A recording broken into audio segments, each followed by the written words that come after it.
Paano mag-download at mag-install ng kahit anong internal version? Gagana ang paraang ito sa lahat ng laro, CODM, Bloodstrike, PUBG, at iba pa. Ganoon ang proseso para sa lahat ng internal version. Una, kailangan ninyo ng MT Manager. Kung wala pa kayo nito, bisitahin lang ang aking website, mag-login kayo at hanapin ang link sa side menu.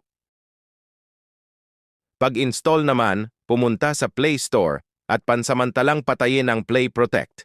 Paraan ito para mai-install ninyo ng maayos ang MT Manager. Bago mag-install ng internal version, siguraduhing nabura na ang original na APK mula sa Play Store. Pagka-install ng MT Manager, buksan ito. Hanapin ang file na iyong dinownload. Karaniwan ay nasa download folder ito. Sa file na dinownload ninyo, kung ang dulo ng pangalan ay .zip, i-rename ninyo ito at alisin ang .zip sa dulo.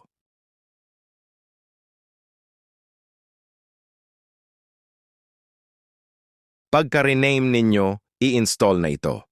Sa paglalaro naman, paalala ko sa inyo. Huwag maglaro kung expired na ang inyong key or hindi lumalabas yung menu. Kapag hindi ninyo ito sinunod, automatic na 10 years ban ang inyong account dahil hindi gagana ang ating anti-ban system. Kung may natutunan kayo, huwag kalimutang mag-subscribe at pindutin ang bell para sa mga susunod nating update.